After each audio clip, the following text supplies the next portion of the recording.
जय हिंद साथियों। यूपीपी के लिए हिंदी के महत्वपूर्ण क्लास आप सभी को शुरू हो चुकी है, जो कि काफ़ी इंपॉर्टेंट प्रश्न आज के इस वीडियो में आपको देखने के लिए मिलेंगे। यहाँ से आप सभी के एग्जाम में प्रश्न हूबहू देखने के लिए मिलेंगे। तो वेरी इंपॉर्टेंट आज के इस वीडियो में प्रश्न रखे गए हैं, जो कि आपके एग्जाम के दृष्टि से काफ़ी इंपॉर्टेंट होंगे। तो चलिए देख लेते हैं साथियों, और ये भी देखेंगे साथ में जो काफ़ी इंपॉर्टेंट प्रश्न होंगे वही आप सभी के बीच में चर्चा किए जाएंगे। तो आप लोग प्रश्न को बिल्कुल इग्नोर मत करिएगा साथियों। हाँ, हैंड राइटिंग में है तो आप लोग समझ सकते हैं प्रश्न कितने इम्पोर्टेंट हो सकते हैं आपके एग्ज़ाम के लिए। तो चलिए देखते हैं साथियों। पहले कुछ रचनाएं देख लेंगे, साथ में नाटक भी देख लेंगे। तो एक बार कलर चेंज कर लिया जाता है। चलिए अब कलर चेंज हो गया, आप लोग बताइएगा। पहले देखेंगे जयशंकर प्रसाद से साथियों, ठीक है। जयशंकर प्रसाद से हम कुछ देखेंगे इम्पोर्टेंट रचनाएँ। तो आप देख सकते हैं जयशंकर प्रसाद के कलर चेंज कर लेते हैं तब तक। चलिए ठीक है, जयशंकर प्रसाद से कुछ रचनाएं देखेंगे जो काफ़ी इम्पोर्टेंट है। इसमें आप देख सकते हैं यहाँ पर जैसे आंसू, झरना, लहर, कमायनी है तो काफ़ी साथियों, लेकिन इनको आपको याद रखना होगा। तो इसमें से एक प्रश्न आपके एग्जाम में आ सकता है। उसके बाद इनके कुछ उपन्यास देख लेंगे, उपन्यास जो कि काफ़ी इम्पोर्टेंट है। तो इसे उपन्यास को देखेंगे। उपन्यास में आप विशेष ध्यान रखिएगा साथियों, कंकाल, तितली, इरावती जो है साथियों इनका अधूरा उपन्यास है।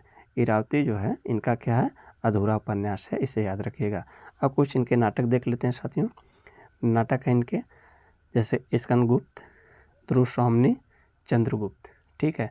यहाँ से आपको दो प्रश्न देखने के लिए मिलेंगे। दो प्रश्न 100% आपके एग्जाम में यहाँ से देखने के लिए मिलेंगे। तो एक बार आप लोग फिर से इसे रिवाइज कर लीजिएगा। 100% आपके एग्जाम में यहाँ से प्रश्न देखने के लिए मिलेंगे। चलते हैं, अब आगे बढ़ते हैं साथियों। अब कुछ मुंशी प्रेमचंद के देख लेते हैं। मुंशी प्रेमचंद के कुछ महत्वपूर्ण प्रश्न देख लेते हैं। वही प्रश्न इसमें शामिल किए गए हैं साथियों जो इम्पोर्टेंट हैं। चलिए सेवा सदन देख लेते हैं। सेवा सदन हो गया, गोदान हो गया, गबन, रंगभूमि, प्रेम, निर्मला, क्रमभूमि, मंगलसूत्र। अब मंगलसूत्र जो है साथियों क्या है, आधा उपन्यास है, ठीक है। ये आधा रचना है मुंशी प्रेमचंद के। और नाटक देख लेते हैं। यहाँ नाटक है पूस की रात, ईदगाह, कफन, ठीक है। इसे भी याद रखिएगा आप लोग। चलिए इसमें कुछ आप सभी को अगर दिक्कत हो रही है तो कल कुछ महत्वपूर्ण तरह से प्रश्न शामिल किए जाएंगे। ऐसे में कहने का मतलब महत्वपूर्ण मतलब साथियों थोड़ा से आप लोगों को अगर क्लियर नहीं दिख रहा होगा तो कल की वीडियो में क्लियर दिखने लगेगा। तो आप लोग कमेंट करके अवश्य बता दीजिएगा, लेकिन इसे मान करिएगा वेरी इंपॉर्टेंट है साथियों। समझिए ये आपको जो प्रश्न दिया जा रहा है वेरी इंपॉर्टेंट प्रश्न दिया जा रहा है, जो कि आपके एग्जाम में यहाँ से देखने के लिए 100% मिलेगा। चलिए अब आगे देखें, कुछ महादेवी वर्मा के देख लेते हैं साथियों। महादेवी वर्मा के देखेंगे यहाँ से यम, दीपशिखा, संध्या गीत। तो इन्हें आप याद रखिए। महादेवी वर्मा को ज्ञानपीठ पुरस्कार मिला था किसके लिए साथियों, यमा के लिए, ठीक है। ये भी याद रखिएगा, यमा के लिए इनके ज्ञानपीठ पुरस्कार मिला था। और उसके बाद देखेंगे रामधारी सिंह दिनकर की, ठीक है। और दिनकर की भी देखेंगे साथियों। दिनकर में जो है साथियों उर्वशी है, कुरुक्षेत्र है, रश्मि रथी है, रेणुका है, और उसके बाद संस्कृत के 4 अध्याय है। ये जितने भी लिया गया साथियों प्रश्न सब इम्पोर्टेंट है। तो काफ़ी रचनाएं नाटक हैं साथियों, लेकिन जो वेरी इंपॉर्टेंट है वही आपके एग्जाम के दृष्टि से यहाँ प्रश्न रखे गए हैं। और इसमें देखेंगे साथियों, अगर पूछा जाए रामधारी सिंह दिनकर को किस रचना के लिए मिला था साथियों क्या ज्ञानपीठ पुरस्कार, तो आप मारेंगे उर्वशी के लिए, ठीक है। और यमा के लिए साथियों महादेवी वर्मा, ठीक है। ये भी याद रखिएगा। और उसके बाद देखेंगे यहाँ सुमित्रानंद पंत के कुछ देख लेते हैं साथियों, काफ़ी इम्पोर्टेंट है। सुमित्रानंद पंत से देखेंगे चिदंबरा, पल्लो, काला और बूढ़ा चांद साथियों, जो कि साहित्यिक है। इसके लिए भी ज्ञानपीठ पुरस्कार मिला था साथियों, ठीक है। काला और बूढ़ा के लिए सुमित्रानंद, जो कि सुमित्रानंद पंत का, और चिदंबरा के लिए भी मिला था। अब देखेंगे अयोध्या सिंह उपाध्याय। एक प्रश्न इससे आप सभी का तैयार हो जाएगा। अयोध्या सिंह उपाध्याय का उपनाम क्या है, हरि अवध बताएंगे। क्या नाम बताएंगे, हरि अवध। इनका देखते हैं साथियों, प्रिय प्रवास देखेंगे, वैदेही देखेंगे, वनवास देखेंगे, और रस कलाश देखेंगे, ठीक है। ये इम्पोर्टेंट है। आगे बढ़ते हैं, अगला है मतिशरण गुप्त। मतिशरण गुप्त के देख लेते हैं 2-4 रचनाएं साथियों, काफ़ी इम्पोर्टेंट है। भारत भारती, पंचवटी, सकेत, यशोधरा, रंग में भंग। रंग में भंग, ठीक है। उसके बाद देखेंगे सूर्यकांत त्रिपाठी निराला जी का, ठीक है। अनामिका, परमिल, गीत का, तुलसीदास। आप कुछ मत याद रखिएगा साथियों, सूर्यकांत त्रिपाठी निराला का आप इसे याद रखिएगा, कौन सा, तुलसीदास, ठीक है। ये प्रश्न देके आपको फंसा सकता है एग्जामिनर, ये प्रश्न याद रखिएगा, तुलसीदास जो है निराला जी का है। उसके बाद देखेंगे हरिवंश राय बच्चन पे आ जाते हैं साथियों, ये भी काफ़ी इम्पोर्टेंट है। मधुशाला, मधुबाला, मधुकलाश, ठीक है, इसे याद रखिएगा, जो कि इन्हें आधुनिक हिंदी का पिता भी कहा जाता है, किससे, भारतेंदु हरिश्चंद्र को। ये याद रखिएगा साथियों। यहाँ से एक प्रश्न तो आपको शायद यही मिल जाए आपके एग्जाम में। ऊपर करते हैं, आधुनिक का पिता किसे कहा जाता है साथियों, आधुनिक के पिता किसे कहा जाता है, ऐसे प्रश्न दो हो गए। और हिंदी के आधुनिक का पिता किसे कहा जाता है, तो सबके आंसर हो जाएंगे भारतेंदु हरिश्चंद्र, ठीक है, सबके आंसर हो जाएंगे भारतेंदु हरिश्चंद्र, याद रखिएगा। अब चलें आगे बढ़ें, चलते हैं साथियों, आगे बढ़ते हैं। आगे आप कुछ देख लेते हैं, इम्पोर्टेंट और चैप्टर हैं, जिसे आपसे बहुवचन पूछा जाएगा साथियों, सर्वनाम पूछा जाएगा, उससे भी याद रखिएगा। अब जैसे आपसे पूछा जाए आंसू का बहुवचन, तो आंसू का बहुवचन आपको बताना होगा, तो आंसू रहेगा साथियों, आंसुए रहेगा, ठीक है, यहाँ से लिख के हम बता दे रहे हैं, सॉरी,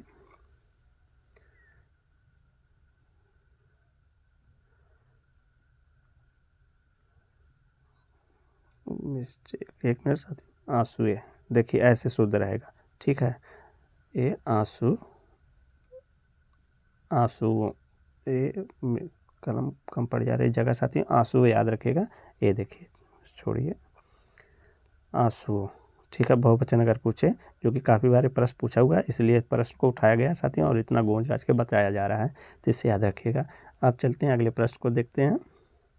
सर्वनाम के कितने भेद हैं, तो सर्वनाम के आप बताएंगे 6 भेद हैं, कितने भेद हैं, 6 भेद हैं, 6 भेद आप बताएंगे। और आपसे ही पूछा जाए साथियों, निजवाचक सर्वनाम है, तो आप याद रखिएगा या, ठीक है। हिंदी भाषा में वचन होते हैं, तो हिंदी भाषा में वचन जो होते हैं साथियों 2 होते हैं, ठीक है। संधि शब्द है तो तत्सम शब्द है, याद रखिएगा। अगर पूछ ले आप सभी से एग्जामिनर की संधि कैसा शब्द है, तो आप दिया रहेगा तत्सम, तद्भव, देशज, विशेषण दिया रहेगा, तो आप तत्सम मारेंगे, ठीक है। और लोटा कैसा शब्द है साथियों, तो लोटा देशज शब्द है, ठीक है। अब चलिए आगे बढ़ें। हाँ, एक टाइपिंग हुआ रहता है साथियों, तो आप लोग वीडियो को लाइक भी करते हो, शेयर भी करते हो, मन से पढ़ते भी, लेकिन फिर भी आप लोग इसे बड़े ध्यान से देखिएगा, 1 से 2 बार देख लीजिएगा, स्पीड बढ़ा के देख लीजिएगा। यहाँ आप सभी को 3 डॉट आ रहा होगा, उसे क्लिक करेंगे, नॉर्मल होगा, नॉर्मल के आगे आप 152 पे करिए, चाहे 150 करके देखिएगा, देख लीजिएगा 1 से 2 बार, यहाँ से प्रश्न 100% आपके एग्जाम में आएंगे। अब जैसे यहाँ देखेंगे साथियों, कमल किस प्रकार का शब्द है, तो कमल अगर आप सभी से पूछा जा रहा है तो रूढ़ शब्द है, ठीक है, रूढ़ शब्द हो जाएगा, रूढ़ शब्द हो जाएगा। अब पाठशाला आप सभी से पूछा जाए, पाठशाला किस पर कैसा शब्द है, तो यौगिक शब्द है। दशानन कैसा है, तो योग रूढ़ है। ये तीनों आप सभी को एक जगह मिल गया, यहाँ से एक प्रश्न 100% आएगा, तो एक प्रश्न आपका यहीं से फिक्स हो गया साथियों। अगर कमल पूछ ले आप सभी कैसा है, तो रूढ़ शब्द बताएंगे, ठीक है। और पाठशाला आप सभी से पूछ लिया जाए तो यौगिक बताएंगे, और यही दशानन पूछ लिया जाए तो योग रूढ़ बताएंगे। एक प्रश्न यहाँ से 100% आना, शायद जो भी आ जाए यही प्रश्न आ जाए या कोई और प्रश्न है, आप समझ सकते हैं। भाई बहन में कौन सा समास है, भाई बहन में आपको बताना कौन सा समास है, तो द्वंद्व समास हो जाएगा, ठीक है। यहीं आज जन्म में पूछ लिया जाए कौन सा समास है, तब अव्ययीभाव समास हो जाएगा। आगे बढ़ते हैं, याद रखिए भाई बहन विशेष है साथियों, द्वंद्व समास हो जाएगा, या आज जन्म भी याद रखिएगा, अव्ययीभाव समास हो जाएगा। और देशांतर में कौन सा समास है, तो तत्पुरुष समास हो जाएगा। मृगनयनी में अगर पूछ जाए तो क्रमधारय समास हो जाएगा, जो कि काफ़ी इंपॉर्टेंट प्रश्न है, ये मान के रहिएगा आप लोग। और संस्कार में अगर पूछा जाए साथियों, उस उपसर्ग आप सभी से पूछा जाए तो आप क्या बताएंगे, सम उपसर्ग बताएंगे, ठीक है, सम उपसर्ग बताएंगे, जो कि उपसर्ग 2 होते हैं साथियों, एक उपसर्ग आगे लगता है साथियों और प्रत्यय पीछे लगता है। सावधानी अगर पूछा जाए साथियों, सावधानी में प्रत्यय तो ई प्रत्यय बताएंगे, कौन सा, ई प्रत्यय बताएंगे, ठीक है, सावधानी में ई प्रत्यय हो जाएगा। अब बढ़ते हैं अगले प्रश्न को। अगला प्रश्न है, विज्ञान में उपसर्ग बताना है तो बी बताएंगे, ठीक है। और उसके बाद संधि के प्रकार आपसे पूछा जाए तो संधि के 3 प्रकार हैं। सवेद में आपसे स्वर संधि अगर पूछा जाए, जो कि सवेद देकर पूछ लिया जाए कौन सी संधि है, तो आप कौन सा संधि बताएंगे? वृद्ध संधि बताएंगे, ठीक है, जो कि काफ़ी इंपॉर्टेंट बताया गया आप सभी को। जिसके भी सर पे ये डबल मात्रा रहे या जिसके भी बगल में ये डबल मात्रा रहे साथियों, वहाँ वृद्ध संधि मारेंगे। और यहाँ पूछा जा रहा है कि शब्दों में कौन सी संधि है, तो स्वर संधि हो जाएगा। इसे विशेष ध्यान रखिएगा, यहाँ से दोनों प्रश्न में से एक प्रश्न आपके एग्जाम में आएंगे। और चलते हैं अब यहाँ देखते हैं, एक बार क्लियर आपको समझाने का प्रयास करते हैं। और सदों में अगर पूछ लिया जाए कौन सी संधि है, तो स्वर संधि है। और सदों में कौन सी मतलब संधि पूछ लिया जाए, संधि विच्छेद पूछा जाए, तब आप इसे देख लीजिएगा, बना लेंगे। स्वर संधि के कितने भेद हैं, तो 5 भेद हैं। और एक यहाँ प्रश्न बनता है साथियों, इसे भी देख लीजिएगा, जो कि वर्णमाला संबंधी है। घोष वर्ण, घोष वर्ण जो पूछ लिया जाए का और खा हो जाएगा, ठीक है साथियों, चा और छा। अब यहाँ नहीं समझ में, आप समझ में आ जाएगा। जैसे अघोष पूछ लिया आप सभी से, अघोष अगर पूछ ले तो हर वर्ग का, जैसे का, खा, गा, घा, अंगा, ठीक है, इतना पूछ लिया आप सभी से, तो आप पहला वर्ड और दूसरा वर्ड जो पूछेगा साथियों, एक क्या हो जाएगा? अघोष हो जाएगा, ठीक है, ये अघोष हो जाएगा। और यहीं से सघोष पूछ लिया जाए तो तीसरा वर्ड और चौथा वर्ड और 5वां वर्ड जो है साथियों, ये क्या हो जाएगा? कलर चेंज कर लेते हैं, चलिए। यहाँ फिर क्या हो जाएगा आप लोग बताएंगे, फिर यहाँ से आप क्या बताएंगे? सघोष वर्ण बताएंगे, ठीक है, सघोष वर्ण बताएंगे, इसे भी याद रखिएगा। देखिए अघोष वर्ण पहला वर्ड का पहला और दूसरा होता है, और यहीं आप सभी से सघोष पूछ ले तो हर वर्ग का तीसरा, चौथा, 5वां वर्ड जो है साथियों क्या है? ये सघोष वर्ण हो जाएंगे। जैसे जा, जा, यहाँ हो गया साथियों, ठीक है। फिर उसका का, अंगा, अड़ा, ठीक है, आप समझ गए होंगे। आप समझाने की इतनी नहीं हुआ साथियों, इतने समझदार हैं। तो अब चलते हैं कुछ यहाँ संधि देख लेते हैं साथियों। इंपॉर्टेंट प्रश्न है, संधि के भी इंपॉर्टेंट प्रश्न है जो आपके एग्जाम में आएंगे। तो सूर्योदय में कौन सी संधि, अगर आप सभी से पूछा जाए सूर्योदय में कौन सी संधि है, तो गुण संधि बताएंगे। और यहीं उच्चारण में आपसे पूछा जाए कौन सी संधि है, तो व्यंजन संधि बताएंगे, ठीक है। प्रश्न ऐसे बन सकता है, उच्चारण में कौन सी संधि के प्रकार हैं, तो आप व्यंजन संधि बताएंगे। और यहीं अत्याचार में पूछे आप सभी से संधि या संधि विच्छेद, तो आप बताएंगे, देख के यहाँ बता सकते हैं साथियों, जो अतिधन 4 हो जाएगा अगर संधि विच्छेद पूछेगा, ठीक है। और संधि कौन सी है साथियों, तो यहाँ बताएंगे यण संधि। कौन सी संधि? यण संधि बताएंगे, ठीक है। दोनों प्रश्न आपके तैयार हो गए। अब चलते हैं आगे, देखते हैं। अगर नमस्ते में आप सभी से पूछ लिया जाए कौन सी संधि है, नमस्ते में कौन सी संधि आप बताएंगे, तो नमस्ते में आप बताएंगे विसर्ग संधि। और संधि विच्छेद कैसे होता है साथियों, ये देख लीजिए, संधि विच्छेद है, शुद्ध है साथियों। और उसके उज्ज्वल देखिए शुद्ध है साथियों। सबसे पहले आप उज्ज्वल को शुद्ध वर्तनी के लिए देख लीजिए, ऐसे लिखा जाएगा, ठीक है। और उसके बाद अगर संधि विच्छेद पूछा जाए उत धन ज्वल हो जाएगा, ठीक है, उत धन ज्वल हो जाएगा। और नमस्ते भी देख लीजिएगा, ठीक है। चलें अब आगे बढ़ें, आ जाइए आगे देखते हैं। समास का शाब्दिक अर्थ होता है, समास का शाब्दिक अर्थ होता है संक्षिप्त, ठीक है। साक पात में कौन सा समास है, साक पात में आप सभी से पूछा जा रहा है कौन सा समास है, तो आप क्या बताएंगे, चलिए कमेंट करिए। द्वंद्व समास, ठीक है। कौन सा समास मारेंगे? द्वंद्व समास मारेंगे। और भाई बहन में कौन सा समास मारेंगे? द्वंद्व समास मारेंगे। यहाँ लिख दिया गया है, जो कि क्वेश्चन आया था साथियों। और यहाँ आप सभी से पूछा जाए नील कमल में कौन सा समास है, नील कमल में तो आप क्रमधारय समास मारेंगे, ठीक है, क्रमधारय समास मारेंगे। अगला प्रश्न, पंचवटी में कौन सा समास है, पंचवटी, पंचवटी में आपको बताना कौन सा समास, तो बहुब्रीहि समास बताएंगे। अगर ऑप्शन में बहुब्रीहि नहीं रहेगा तब आप 2 गुण मारिएगा। अगर बहुब्रीहि रहेगा तो पहले आप क्या करेंगे, बहुब्रीहि मारेंगे। अगर बहुब्रीहि नहीं रहेगा आपके ऑप्शन में, ठीक है, तब आप जाके 2 गुण मारिएगा। 100% आपके प्रश्न सही हो जाएंगे। तो ये प्रश्न हैंड राइटिंग में है साथियों, लेकिन वेरी इंपॉर्टेंट है। जो आप 4 क्लास देखेंगे, 5 क्लास देखेंगे, एक घंटे की देखेंगे, 2 घंटे की देखेंगे, उसका ये निचोड़ है, समझिए साथियों। हम इसलिए इम्पोर्टेंट बता रहे हैं साथियों, जो कि काफ़ी, चलिए आप समझ गए होंगे। अब आगे बढ़ते हैं, ठीक है, आप समझ गए होंगे जो हम कहना चाहते हैं। गगनचुंबी में कौन सा प्रश्न है, हमें पता है कि यहाँ तक हर विद्यार्थी नहीं देखा होगा वीडियो, वो भाग गया होगा। लेकिन आप लोग अगर देख रहे हैं तो समझे 100% आप अच्छे प्रश्न करके आएंगे। और गगनचुम्बी में आपसे अभी से पूछा जाए कौन सा समास है, तो यहाँ तत्पुरुष समास मारेंगे, गगन को चूमने वाला। वनवास में बता दीजिए कौन सा समास होगा। वनवास में अगर पूछा जाए तो आप तब भी तत्पुरुष समास मारेंगे। वनवास में अगर पूछा जाए तो तत्पुरुष समास मारेंगे, तत्पुरुष समास याद रखिएगा। अब चलते हैं आगे, बढ़ते हैं आगे। कुछ और इम्पोर्टेंट प्रश्न है, इसे भी देख लेते हैं। वीडियो थोड़ी सी लंबी है साथियों, लेकिन काफ़ी इंपॉर्टेंट प्रश्न दिए जा रहे हैं आज के इस वीडियो में आप सभी के लिए, तो वीडियो इग्नोर मत करिएगा, देख लीजिएगा। अगर अभी तक चैनल सब्सक्राइब नहीं किया तो चैनल सब्सक्राइब कर ले साथियों। कल एक महत्वपूर्ण वीडियो दी जाएगी साथियों, थोड़ा सा और शुद्ध तरह से लिख के हम समझाने का प्रयास करेंगे और कुछ इंपॉर्टेंट प्रश्न देके, बस 2 ही प्रश्न वीडियो देंगे साथियों, जिससे आप लोग अपने एग्जाम में 37 प्रश्न तो आएंगे साथियों, लेकिन 37 प्रश्न में हम 100% विश्वास दिलाते हैं कि 30 प्रश्न 2 ही वीडियो से आप लोग करके आ जाएंगे। ठीक है, तो ये 2 वीडियो आप लोग अवश्य देख लीजिएगा। चलिए अब अगले प्रश्न को बढ़ें। अगला प्रश्न है साथियों, भारतीय शब्द का बहुवचन। तो भारतीय शब्द का बहुवचन हो जाएगा भारतीय हो जाएगा। ठीक है, सूर्य का आपको बताना साथियों, सूर्य शब्द का स्त्रीलिंग तो सूर्य हो जाएगा। जो कि आप प्रश्न देख रहे हैं साथियों कितना इंपॉर्टेंट है, प्रश्न आप खुद देख रहे हैं कितना इंपॉर्टेंट। आप तक बहुत यूट्यूब चैनल से पढ़े हैं तो आपको लगा होगा कि प्रश्न है। तो बुढ़ापा कैसा शब्द है साथियों, अगर पूछा जाए तो भाववाचक शब्द हो जाएगा। बुढ़ापा आपसे पूछा जाए तो भाववाचक शब्द हो जाएगा।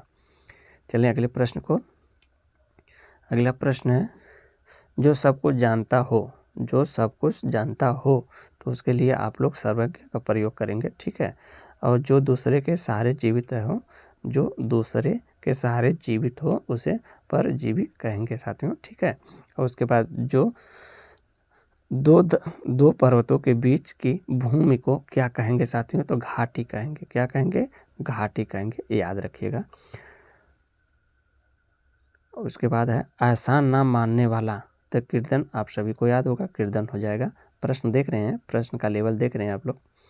और उसके बाद देखेंगे अस्थाई भावों की संख्या। अस्थाई भावों की संख्या कितनी है, अगर पूछ लिया जाए तो 9 बताएंगे। ठीक है, और श्रृंगार रस का अस्थाई भाव, तो श्रृंगार पहले शुद्ध वर्तनी देख लीजिएगा, जो कि पूछा जाएगा। ये प्रश्न 100% पूछा जाएगा, तो आप श्रृंगार का जो कि शुद्ध वर्तनी ऐसे देख सकते हैं। और इसमें अस्थाई भाव की संख्या पूछा जा रहा है आप सभी से, तो रति बताएंगे। ठीक है, रति बताएंगे, यहाँ देख सकते हैं। और उसके बाद रसों की संख्या अगर पूछी जाए आप सभी से तो रसों की संख्या 9 बताएंगे। अब चलते हैं संचारी भावों की संख्या अगर पूछा जाए आप सभी से, तो संचारी भावों की संख्या अगर पूछा जाए आप सभी से तो आप लोग कितना बताएं, 33 बताएंगे। भरत मुनि के अनुसार रसों की संख्या कितनी बताई गई है, 8 बताई गई है साथियों, 8। अगले प्रश्न को बढ़ते हैं, चरण कमल बंधु हरदाई में कौन सा आपको अलंकार बताना होगा साथियों। तो इतना याद रखिएगा, इतने से ही आप प्रश्न बना लेंगे साथियों। ठीक है, चरण कमल बंधु हरियाई में कौन सा अलंकार है, तो रूपक अलंकार हो जाएगा, याद रखिएगा रूपक।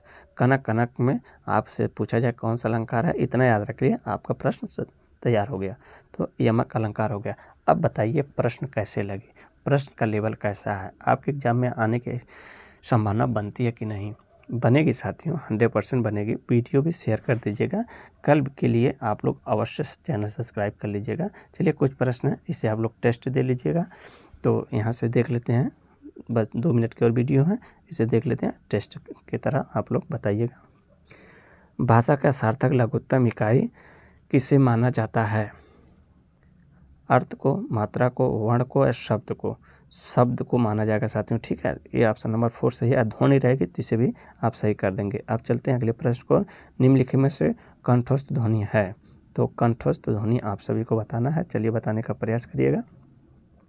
निम्नलिखित में से कंठस्थ ध्वनि है, ओ, आ, उ, ई। तो ओ आप बताएंगे। ठीक है, ओ आप बताएंगे। ओ ऑप्शन नंबर 1 में दिया गया, तो ऑप्शन नंबर 1 सही हो जाएगा। यहीं आप सभी से कंठ ओष्ठ पूछा गया, कंठ तालब पूछा जाए साथियों, तो कंठ तालब के लिए ए और आय, इसे भी याद रखिएगा। एक प्रश्न यहाँ से आपका तैयार हो गया, ये प्रश्न 100% आएगा। चाहे आपसे ये प्रश्न पूछ लिया जाए कंठोष्ठ का, कंठ ओष्ठ पूछ लिया। ठीक है, चलिए अगला प्रश्न, हिंदी की मूर्धन्य ध्वनि है, तो हिंदी की मूर्धन्य ध्वनि आपको बताना है। चलिए हिंदी की मूर्धन्य ध्वनि कौन सी है आपको बताना है। चलिए जल्दी से कमेंट कर दीजिएगा, इस प्रश्न को देख लीजिए, अब कमेंट करिएगा। जैसे ए हो जाएगा साथियों तालू हो जाएगा या तालब कहें, ठीक है। उसके बाद आप ए कहेंगे साथियों ओस्ट कहेंगे, ठीक है। इनका उच्चारण स्थान जो है साथियों ओस्ट हो जाएगा, क्या ओस्ट हो जाएगा, ओस्ट हो जाएगा, ठीक है, ओस्ट हो जाएगा, इसे याद रखिएगा। और ये जो हो जाएगा दंत हो जाएगा साथियों, याद रखिएगा। तो ऑप्शन नंबर 2 सही है। थोड़ा सा स्पीड कर लेते हैं, ठीक है। यहाँ से एक प्रश्न और आप देख लीजिएगा, काफ़ी इंपॉर्टेंट है, जो कि छा का वर्ण किसके योग से बना है। तो छा वर्ण किसके योग से बना है आपको बताना है।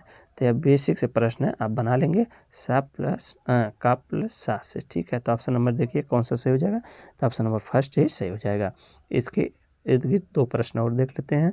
अगर आप सभी से तरह का पूछ लें तो देख सकते हैं, ठीक है। अगर आप सभी से सरा का पूछ लें, ये वाला सरा से का पूछ लें तो आप देख सकते हैं।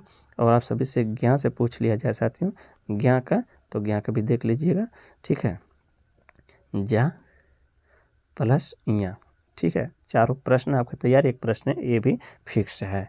अब चलते हैं 1-2 प्रश्न और देख लेते हैं कि रहने दे साथियों, कल देखें थोड़ा से और बढ़िया तरह से मोटिवेट करके आप बस प्रश्न लाने का प्रयास करें। जयशंकर प्रसाद देख लिए साथियों, प्रेम सागर आप बता सकते हैं, प्रेम सागर किसकी रचना है। तो लल्लू लाल के साथियों। जयशंकर प्रसाद की देख लिए साथियों, कब, जो कि काफ़ी इंपॉर्टेंट था। अशोक का फूल अगर पूछ लिया जाए सभी आप सभी से, हजारी प्रसाद द्विवेदी का है।